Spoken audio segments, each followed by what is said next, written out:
Presentasi dari kelompok 8B. Kelompok 8B beranggotakan Johan Herdi Putra, Imbang Ayu Setiastuti, Hermini Gilda Priliana Wulandari, Adrianus Farel Widatama, dan Gina Virus Ayu Sabrina. Presentasi kali ini mengenai analisis sumber daya lahan dan air di Subdas Pentung. Subdas Pentung berada di Kecamatan Patok, Kabupaten Gunung Kidul, dan sebagian kecil Kecamatan Delingo, Kabupaten Bantul. Subdas Pentung merupakan bagian dari Das Oyo yang terletak di Kabupaten Gunung Kidul. Wilayah Subdas Pentung mencakup 8 desa, yaitu Desa Salam, Patuk, Ngororo, Semoyo, Beji, Ngelanggeran, Pengkok, dan sebagian kecil melewati Desa Putat. Wilayah Subdas Pentung merupakan bentuk lahan asal proses struktural denudasional yang termasuk dalam formasi Baturagung. Kali ini kami akan membahas terkait analisis lahan dan analisis air pada Subdas Pentung. Metode yang digunakan dalam analisis lahan yaitu metode scoring dan matching. Metode matching sendiri meliputi weight factor matching dan arithmetic factor matching. Kemudian dalam analisis air digunakan metode neraca air, turn weight meter, dan imbuhan air tanah atau Richard coefficient. Secara garis besar, satuan lahan wilayah Subdas Pentung dibagi menjadi dua, bagian utara dan bagian selatan. Bagian utara Kecamatan Patuk terdapat rangkaian pegunungan Ngelanggeran yang membentuk variasi pegunungan dari lembah sampai puncak pegunungan Ngelanggeran. Untuk bagian selatan Kecamatan Patuk terdapat pegunungan Hokbek yang memanjang di utara sampai selatan batas Kecamatan Patuk bagian barat. Satuan lahan pada wilayah Subdas Pentung merupakan elemen bentuk lahan dari bentang lahan struktural. Berdasarkan ketinggian dan kemiringan lerengnya, terbagi menjadi 7 kelas, yaitu Hill Crest, Summit Surface, Scrap Foot Slope, Bank, dan Stream Channel. Sungai pada wilayah kajian termasuk dalam satuan lahan Stream Channel. Selain bentuk lahan struktural, terdapat bentuk lahan vulkanik dengan elemen bentuk lahan cone, yaitu pada Gunung Api Purba Ngelanggeran yang masih menjadi bagian dari Subdas Pentung. Satuan lahan pada wilayah Subdas Pentung didominasi oleh Scrap Foot Slope dan Bank. Wilayah kajian berada pada bagian perbukitan, sehingga kemiringannya bervariasi dari 0% hingga lebih dari 45%. Wilayah Subdas Pentung memiliki 9 variasi kelas beserta subkelas kemampuan lahan dan faktor penghambatnya. Kemampuan lahan di wilayah Subdas Pentung bervariasi dari kelas 3, 4, 6, 7, dan 8. Klasifikasi tersebut adalah 3E, 3S, 3C, 4E, 4S, 6E, 7E, 8S, dan 8W. Faktor penghambat yang ada di wilayah Subdas Pentung adalah iklim, erosi, tekstur tanah, dan curah hujan. Faktor pembatas yang paling banyak muncul dalam klasifikasi kemampuan lahan di wilayah Subdas Pentung adalah faktor pembatas erosi. Sebagian banyak wilayah Subdas Pentung memiliki kemiringan lereng 15-30%, sehingga tingkat erodibilitasnya termasuk dalam sedang hingga tinggi, maka faktor pembatasnya didominasi oleh bahaya erosi. Berdasarkan peta diperoleh bahwa kesesuaian lahan pertanian jagung di Subdas Pentung diklasifikasikan menjadi 5, yaitu 1. S2 dengan faktor pembatas bahaya erosi yang dapat dijumpai di hulu, tengah, dan hilir Subdas, walaupun tidak semua wilayah. 2. S3 dengan faktor pembatas curah hujan yang terdapat di sebagian kecil daerah hulu dan hilir Subdas. 3. S3 dengan faktor pembatas bahaya erosi yang terdapat dominan di bagian tengah Subdas. 4. S3 dengan faktor pembatas medan seperti kemiringan lereng dapat dijumpai di bagian hilir Subdas. Kemudian N atau tidak sesuai dijumpai di bagian hulu Subdas. Kesesuaian lahan pertanian ubi kayu diklasifikasikan menjadi 3, yaitu S2 dan S3 dengan faktor pembatas medan seperti kemiringan lereng dan susunan batuan. S2 dapat dijumpai di bagian hulu tengah hilir Subdas Pentung, sedangkan S3 di sebagian kecil di hulu dan hilir Subdas.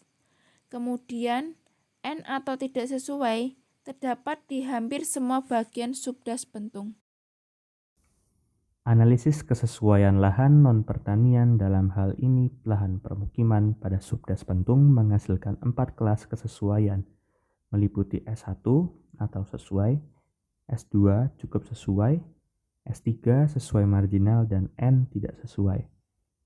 Subdas pentung sendiri didominasi oleh kelas kesesuaian S1 dan S2 yang banyak dijumpai pada daerah datar, yakni pada bagian selatan subdas khususnya di Desa Pengkok maupun di bagian utara di Desa Patuk. Sementara untuk kelas kesesuaian S3 dan N mayoritas berada di tengah hingga bagian timur subdas yang merupakan daerah perbukitan maupun pegunungan. Adapun kesesuaian lahan ini sangat dipengaruhi oleh faktor bencana, yakni bahaya longsor, yang juga relevan dengan karakteristik subdas pentung, mengingat wilayah ini merupakan daerah perbukitan. Berdasarkan hasil analisis yang telah dilakukan, banyak ketimpangan penggunaan lahan yang ditemukan di Das Pentung. Ketimpangan ini didominasi oleh penggunaan lahan berupa permukiman, sawah, dan kebun yang tidak sesuai dengan kelas kemampuannya. Beberapa lahan permukiman masih ditemukan di lahan dengan indeks kemampuan 3 dan 4.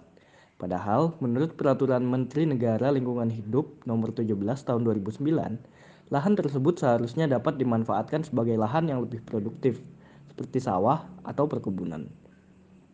Kelas permukiman ini juga masih ditemukan di kemampuan lahan kelas 8 yang memiliki kemampuan lahan sangat rendah, sehingga seharusnya hanya digunakan sebagai cagar alam. Selain itu, masih ditemukan sawah dan kebun di kelas kemampuan lahan 5 dan 6. Padahal, kelas kemampuan lahan tersebut tidak dianjurkan untuk dilakukan kegiatan pertanian, karena produktivitasnya cenderung rendah dan cenderung menambah potensi gagal panen. Berdasarkan kelas kemampuan lahan, terdapat 7 arahan penggunaan lahan pada subdas pentung. Untuk kelas kemampuan lahan 3 direkomendasikan sebagai perkebunan jagung dan ubi kayu. Kelas kemampuan lahan 4 direkomendasikan sebagai perkebunan jagung dan kawasan permukiman. Selanjutnya, penggunaan lahan berupa hutan lindung dan hutan produksi direkomendasikan pada kelas kemampuan lahan 6. Terakhir, yaitu kelas kemampuan lahan 8 yang direkomendasikan sebagai rekreasi alam dan cagar alam. Hasil perhitungan neraca air meteorologis stormwater memberikan gambaran mengenai hujan wilayah subdas pentung untuk probabilitas 60% dan 80%. Mengacu pada grafik dapat diketahui bahwa curah hujan mengalami peningkatan di bulan November hingga April dan akan mengalami penurunan di bulan Mei hingga Oktober. Adapun hasil analisis ini juga menunjukkan hubungan antara curah hujan dengan nilai evapotranspirasi yang tersaji dalam grafik. Berdasarkan grafik tersebut pula dapat diketahui bahwa pada analisis probabilitas 60% dapat 6 bulan surplus, sementara untuk probabilitas 80% hanya memiliki 4 bulan surplus. Jumlah bulan surplus yang cenderung sedikit menunjukkan bahwa ketersediaan meteorologi subdas pentung tidak cukup tinggi. Hal ini dipengaruhi oleh tingginya evapotranspirasi, sehingga berpotensi menyebabkan ketersediaan air tanah maupun air permukaan menjadi sedikit. Lebih lanjut, perhitungan lengkap dari neraca air meteorologis dapat diamati dalam tabel berikut, di mana hasil akhir dari analisis ini ialah DRO yang menjadi input data untuk pengukuran ketersediaan air permukaan. Berdasarkan tabel perhitungan debit andalan, menunjukkan bahwa pada probabilitas 60%, nilai debit andalan terbesar terjadi di bulan Maret. Sedangkan bulan Juli sampai November, nilai debit andalannya adalah 0. Sementara itu, pada probabilitas 80%, nilai debit andalan terbesar terjadi di bulan Februari. Dan nilai debit andalan terkecil terjadi di bulan Juni hingga Desember. Faktor yang menyebabkan besar kecilnya nilai debit andalan tersebut karena 1. Nilai DRO, 2. Intensitas curah hujan, 3. Nilai surplus dan defisit air, 4. Kelompok bulan basah atau bulan kering. Ketersediaan air tanah pada subdas pentung. Menggunakan metode imbuhan air tanah didapatkan hasil pada probabilitas hujan 60% dan 80% memiliki kesamaan persentase antara imbuhan air tanah terhadap volume air hujan, yaitu sebesar 14%. Persentase tersebut menunjukkan bahwa potensi air tanah di subdas Bentung masih rendah. Hal tersebut disebabkan oleh beberapa faktor, di antaranya yaitu kondisi batuan yang kedap air, serta didukung dengan tingkat kemiringan lereng yang didominasi landai hingga terjal. Hal tersebut menyebabkan air tidak tersimpan, tapi justru mengalir ke tempat yang lebih rendah.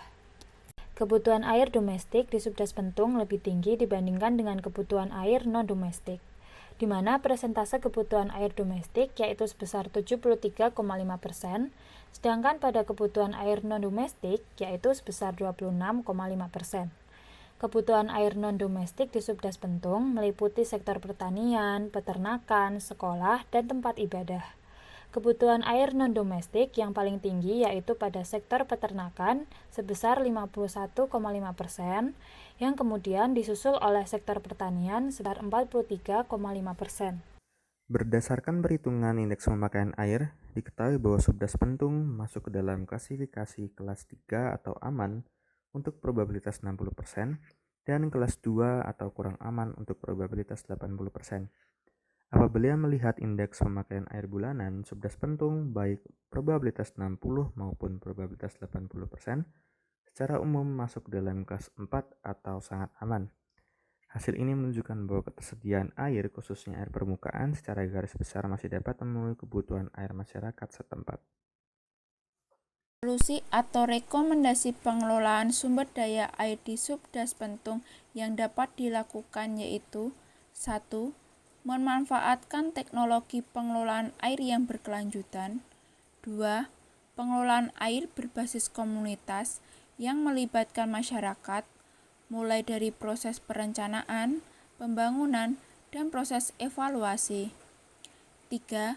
Pengelolaan sumber daya air dilakukan secara menyeluruh, terpadu, dan berwawasan lingkungan. 4.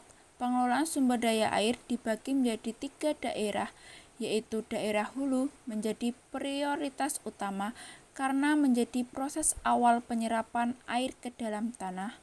Daerah tengah lebih difokuskan pada pembatasan penggunaan lahan, dan daerah hilir difokuskan pada pengolahan limbah air dan mengontrol penggunaan air untuk setiap sektor.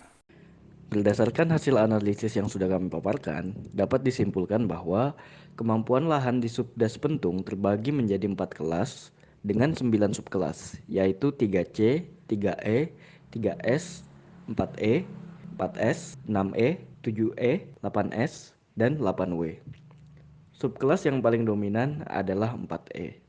Lalu, mayoritas lahan di subdas Bentung tidak sesuai untuk ditanami ubi kayu. Sebagian kecil kurang sesuai, sebagian cukup sesuai, dan tidak ada yang sangat sesuai. Lalu mayoritas lahan di subdas Bentung sangat sesuai untuk dijadikan lahan permukiman. Sebagian kecil cukup sesuai, sebagian lahan terutama yang terletak di dekat sungai sesuai namun marginal, dan banyak lahan yang tidak sesuai di bagian hulu. Selanjutnya, menurut arahan penggunaan lahan dari analisis yang telah dibuat, sebagian besar wilayah subdas Bentung seluas 1.704,3 hektar disarankan untuk digunakan sebagai perkebunan jagung. Sebagian wilayah yang mayoritas terletak di upper stream disarankan untuk digunakan sebagai hutan produksi. Sebagian wilayah yang mayoritas terletak di lower stream disarankan untuk digunakan sebagai permukiman. Serta sebagian kecil disarankan untuk digunakan sebagai hutan lindung, rekreasi alam, atau perkebunan ubi kayu. Terakhir, sumber air di Das Bentung dapat berasal dari air meteorologis, air permukaan, dan air tanah. Letaknya yang di hulu dan morfologi yang relatif curam membuat ketersediaan air permukaan maupun air tanah tidak begitu bagus di subdas ini, sehingga bergantung pada ketersediaan air meteorologis yang sangat terpengaruh oleh musim, di mana pada bulan Juli, Agustus, dan September sering terjadi kekeringan. Baik, cukup sekian presentasi dari kelompok kami. Kami harap kajian yang kami lakukan dapat bermanfaat. Kurang lebihnya kami mohon maaf. Wassalamualaikum warahmatullahi wabarakatuh.